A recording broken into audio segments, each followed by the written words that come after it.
నేను లోపలికి రావచ్చా?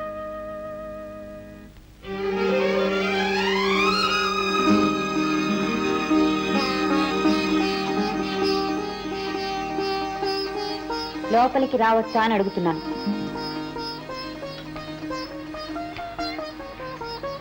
నన్ను క్షమిస్తాను. నేను అనవసరంగా బాధ పెట్టాను. నువ్వు కనపడిపోయేసరికి ఊరంతా వెతికి ఇప్పుడే వచ్చాను. ఇక మీద నేను విడిచిపెట్టి ఒక క్షణం కూడా ఉండలేను.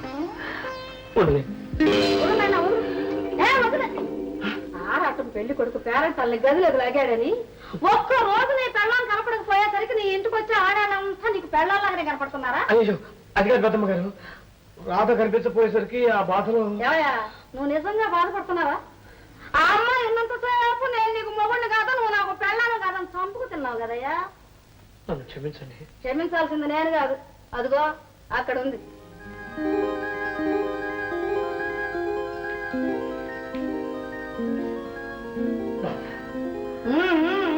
ఇంకా నేను ఇక్కడే ఉన్నాను. నువ్వు అన్న మాటలకి నీ భార్య గుళ్ళో కూర్చుని ఏడుస్తుంటే నేనే తీసుకొచ్చాను. అయినా మీ ఇద్దరు బద్ధ శత్రువులాగా ఉన్నారు కానీ భార్య భర్తలాగా కాపురం చేస్తున్నారా? పొరపాటైందండి. ఆ పొరపాటు మీది కాదయ్యా, మీరు చదువుకున్న చదువులు. మీ ఇద్దరు పెద్ద పెద్ద చదువులు చదివారే కాని భార్యాభర్తలిద్దరూ ఎలా మసులుకుంటే ఆ సంసారంలో ఒడిదుడుకులు లేకుండా ఉంటాయో మాత్రం మీకు తెలియదు. మీ చదువుల వల్ల ఉద్యోగాలు వస్తాయి, ఉద్యోగాల వల్ల జీతాలు వస్తాయి, జీతాల వల్ల జీవితాలు గడిచిపోతాయే కాని జీవితానికి కావలసిన తెలివితేటలు మాత్రం రావడం లేదయ్యా. నేను మా ఆయన పెద్దగా చదువుకోకపోయినా మేము సంసారం చేశాం, మేము గొడవలు పడ్డాం. కానీ ఎన్నడూ ఇలా మీలా రోడ్డును పడలేదు, మూడో మనిషి చేత మాట పడలేదు. పగలు పోట్లాడుకుంటే రాత్రులు మాట్లాడుకునేవాళ్ళం, రాత్రులు పోట్లాడుకుంటే పగలు మాట్లాడుకునేవాళ్ళం. అంతేగాని మీలాగా మాత్రం సంసారం చేయలేదు. అలాగని మేమేదో గొప్పగా సంసారం చేశామని చెప్పను, కానీ మీకంటే చక్కగా సంసారం చేశాం కాబట్టే నా పసుపు కుంకుమ చెరిగిపోయి 10 ఏళ్లైనా ఆనాటి తీపి జ్ఞాపకాలు నా మనసులో ఇంకా పచ్చగానే ఉన్నాయి. అవును, మీ ఆయన కోపంలో ఏదో ఒక మాట అంటే అలా వెళ్ళిపోవడమేనా? ఇదిగో చూడమ్మాయి, సంసారం చేసే ఆడది నీళ్ళల్లో ఉన్న చేపలాంటి. నీళ్ళల్లో ఉన్నంత వరకే చేపకు బ్రతుకు, ఇంట్లో ఉన్నంత వరకే ఆడదానికి పరువు. ఇదిగో చూడు, ఇంకొకసారి మీరు ఇలా గొడవ పడ్డారంటే మీ ఇద్దరిని నేనే ఇల్లు ఖాళీ చేయించేస్తాను.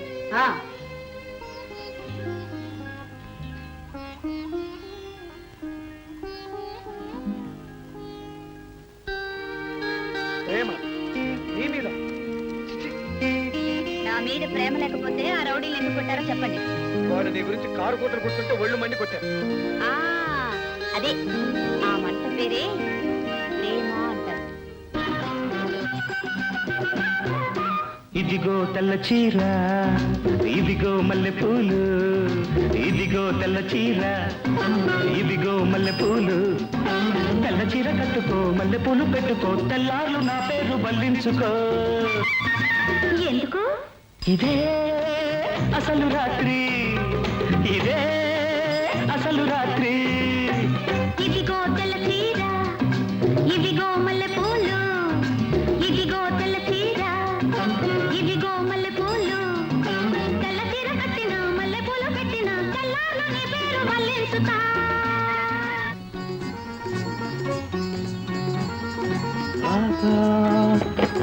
Radha, oh my darling.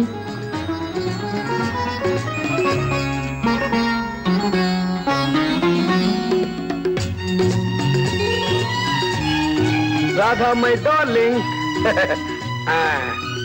ఏ డల్గా ఉన్నావు? వంట బాగలేదా? బాగోపోబట్టేగా పడుకుంది. పొద్దున ఆఫీస్కి వెళ్ళినప్పుడు బాగానే ఉన్నావుగా? ప్రొద్దున బాగుంటే ఇప్పుడు బాగుండాలందా? 5-6 రోగం రావడానికి ఎంతసేపు కావాలి? ఏం ఫీవర్గా ఉందా? టెంపరేచర్ ఏం లేదే. నాకు వచ్చిన రోగం జ్వరం కాదు. అప్పప్ప మా 5-6 కాళ్ళకి ఏమైంది ఏమో కానీ ప్రొద్దు నుంచి ఒకటే లాగుతున్నాయి. మరి ఆ సంగతి చెప్పవే. చెబితే ఏం చేసేవారు? లక్ష్మిని పిలిచి కాస్త కాలు పట్టమనేవాడిని కదా. ఇంకా నయం, సుబ్బమ్మ గారిని పిలిచి ఒళ్ళు పట్టిస్తానలేదు. తిక్కుమాలిన జన్మ. రోగం వస్తే అల్లా పల్లా చూసే దిక్కే లేకుండా పోయింది. ఇదిగో ఇదిగో, నువ్వు ఇలాంటి ట్రాజడీ డైలాగులు వాడావంటే నేను ఒప్పుకోను. సరే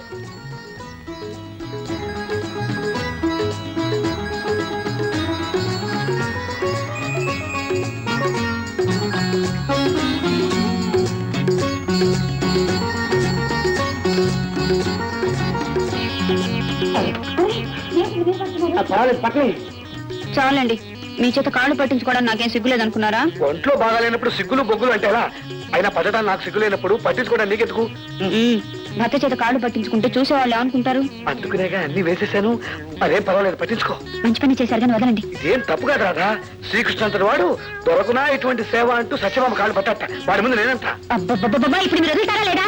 కైలో హేప్సీలు జరిగిపోతుంది. ఏమిటా కేకలు? పడుకో ముందు.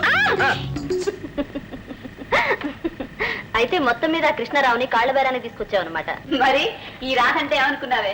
నేను ఒక్కసారి అలా సత్యభామ పోజులో మనసు మీద పడుకునేటప్పటికే ఆహాహా కృష్ణ షేపులో ఆయన నా కాళ్ళ దగ్గరికి వచ్చారు. పాపం అప్పుడు ఆయన చూస్తే భలే జాదేసింది. చూసావా మొదలకల్లా నా ప్లాన్ ప్రకారం నడుచుకోబట్టే ఆ కృష్ణారావుని ఇంత తొందరగా ప్రేమలో దించగలిగాం కనుక ఈ బావగారికి మొదల పిల్ల చిన్న పార్టీ ఇచ్చుకోవాలి. అబ్బో, ఇవన్నీ మీకు తెలివితేటలేనట్టు పెద్ద బడాయిపోతున్నారు. అసలు ఈ ప్లాన్ చెప్పింది నేను కదా. అయితే మాత్రం ఆ తర్వాత నాటకం అంతా నేనే గాడించింది. ఎంత సస్పెన్స్ మెయింటైన్ చేశాను, ఎంత అది ఎంత ఇది ఇది. ఏరా, ఆగిపోయావే? చెప్పరా, చెప్పు. నీ నాటకంలో ఇంకా ఏం మిగిలిపోయిందో చెబితే అందులో నా పాత్ర ఏమిటో బాగా అర్థం చేసుకుని బాగా ప్రిపేర్ అవుతా. సారీ ఏమిటా సారీ?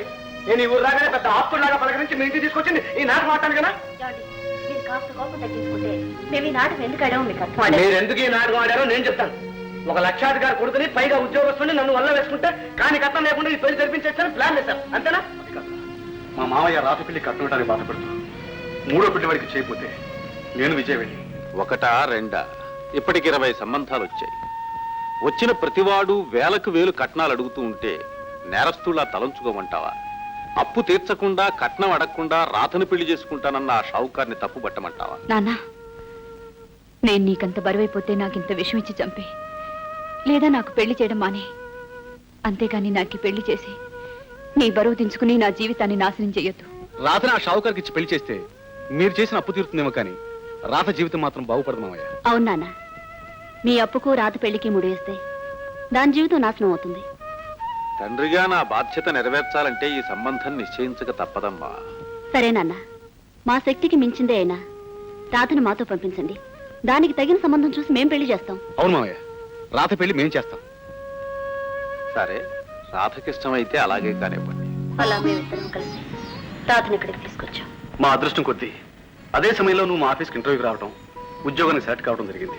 రాధను మీకు ఇచ్చి పెళ్లి చేస్తే బాగుంటుంది అనిపించింది. మీ గురించి వివరాలన్నీ తెలుసుకున్నాం.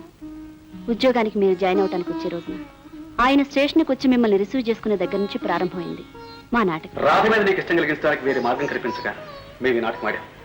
సుబ్బమ్మ గారు నీ భార్య ఫోటో అడిగినప్పుడు నేనే ముందుగా ఫోటో స్టూడియోకి వెళ్ళి రాధ ఫోటో అక్కడ ఉంచాను. ఇందులో మోసమే ఉండదు, రాధ భవిష్యత్తు బాగుపడాలన్న స్వార్థమే ఉండదు. మొత్తం మీద మేమిద్దరం కలిసి నాటకం ఆడాం. ఇందులో రాధ తప్పేమీ లేదండి. అవునండి, వాళ్ళని అబద్ధాలు చెప్పి నాటకం ఆడించింది నా బాబు కోసమే కానీ వాళ్ళ స్వార్థం కోసం కాదు. ఒక ముసలి వాడిని స్వార్థపరుణ్ణి పెళ్లి చేసుకుని జీవితాంతం బాధపడే కంటే ఇలా నాటకం ఆడి మీ మనసులో చోటు సంపాదించుకోవడం తప్పు కాదు అనే ఉద్దేశంతోనే నేను ఈ నాటకానికి అంగీకరించాను. ఈ విషయంలో నాదేదైనా తప్పుంటే నన్ను క్షమించండి. నిన్ను క్షమించడమా? ఇందులో నీ తప్పేం లేదు రాధా. భగవంతుడు మన ఇద్దరిని కలపడానికి ఈ కొత్త పద్ధతిని సృష్టించాడు. ఏమండి? అంటే మీరు రాధ తప్పు తప్పు, నేను మా ఆవిడ